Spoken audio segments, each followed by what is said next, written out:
Praise the lord. Good morning అండి. అందరు బాగున్నారా? ప్రతి దినము ప్రార్థన చేసుకుంటున్నారండి? ఏ దినం చేశారా?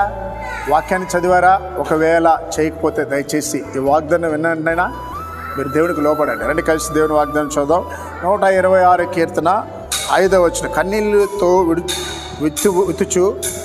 విత్తువారు సంతోషగానముతో పంట కోయను. కన్నీటితో ఎవరైతే విత్తుతారో సంతోషముతో పంటకు వస్తారంట. అంటే కన్నీటి ప్రార్థన గొప్పది.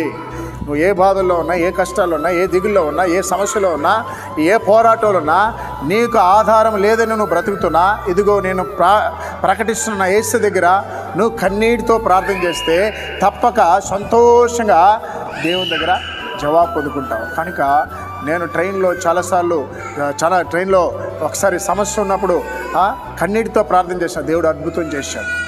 మందిర విషయంలో కన్నీటితో ప్రార్థన చేసిన దేవుడు అద్భుతం చేశాడు.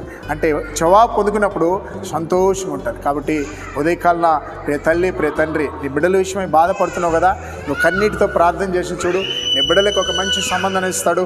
ప్రియా సహోదరి, నీ భర్త విషయమై నువ్వు కుమిలిపోతున్నావు కదా, కన్నీటితో ప్రార్థన చేయండి. తాగుడికి బానిసని దిగులు పడుతున్నావు, యేసయ్య తప్పకుండా రక్షిస్తాడు. ప్రార్థించేద్దాం. కళ్ళు మూసుకోండి, ప్రార్థించేద్దాం. తండ్రి, నీకు వందనాలయ్యా.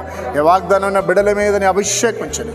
నీ కృప ప్రతి ఒక్కరి మీద తోడించినప్పుడు ముఖ్యంగా నాయనా తండ్రి, కాలేజీకి వెళ్తున్న బిడ్డలకి మీరు తోడు, స్కూల్కి వెళ్తున్న బిడ్డలకి మీరు తోడున్నా ప్రభా.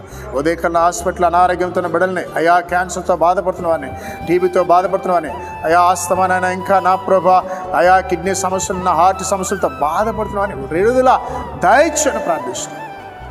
ఎంతోమంది రక్షణ లేదు, రక్షణ దయచేయండి. పాప బంధకం నుంచి విడుదల దయచేయండి. కుడిపోయిన కుటుంబాలను కట్టమని యేసు నామములో ప్రార్థిస్తున్నాం తండ్రి. ఆమేన్.